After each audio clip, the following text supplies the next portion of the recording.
இதோட நம்ம என்ன பார்க்க போறோம் அப்படின்னா, மீன ராசியில பிறந்தவங்களுக்கு 2025ஆம் ஆண்டு சனி பெயர்ச்சி பலன்களை பத்தி பார்க்க போறோம். அதாவது மீன ராசிக்கு இந்த 7 சனியில மத்தியம பகுதின்னு சொல்லப்படக்கூடிய ஜென்ம சனி அப்படின்றது ஆரம்பிக்குதுங்க. பொதுவா ஜென்ம சனி அப்படின்னா என்ன? அதாவது ராசியின் மேல சனி வருகின்ற காலகட்டங்கள் 2.5 ஆண்டுகள் ஜென்ம சனி அப்படின்னு சொல்லுவோம்.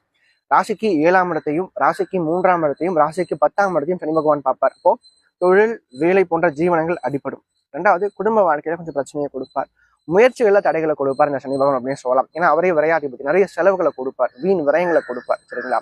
சோ இதெல்லாம் இந்த ஜென்ம சனி நடக்கும். ஆனா மற்ற கிரகங்கள் சொல்லப்படக்கூடிய ராகு, கேது, குரு ஓரளவுக்கு சாதகமா இருக்காங்க. அப்போ இந்த காலகட்டத்தை பொறுத்த வரைக்கும் பாத்தீங்கன்னா, குரு ராசிக்கு 4ஆம் இடத்துல 10ஆம் இடத்தை பார்க்கறதுனால தொழில பிரச்சனை வராது, வெளியில பிரச்சனை வராது. அதே மாதிரி முயற்சிகள் கண்டிப்பாக வெற்றி பெறும். அதே மாதிரி செலவுகள் சார்ந்த விஷயங்கள் தான் கண்டிப்பா உறுதியா இருக்கு. ஸோ அப்போ முடிஞ்ச வரைக்கும் மீனராசிக்காரங்க வெளிநாடு சம்பந்தப்பட்ட முயற்சிகள் இருக்கிறது சிறப்பா இருக்கும்.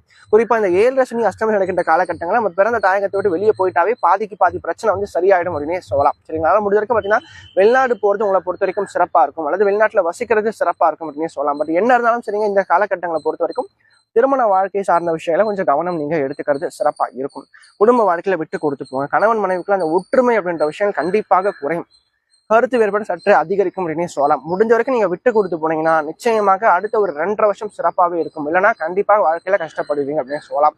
அதே மாதிரி தேவையில்லாத ஒரு கூட்டு தொழில் சார்ந்த விஷயங்களை செய்யாதீங்க. தேவையில்லாம புதிய நண்பர்களை நம்பி, அறிமுகக்கூடிய நபர்களை நம்பி பணத்தை இழக்காதீங்க. பணம் சார்ந்த விஷயத்துல மட்டும் கொஞ்சம் கவனமா இருங்க. பணம் கொடுக்கல் வாங்க விஷயத்துல கொஞ்சம் முக்கியமா அதிகமான கவனத்தை நீங்க எடுத்துக்கிறது சிறப்பா இருக்கும்.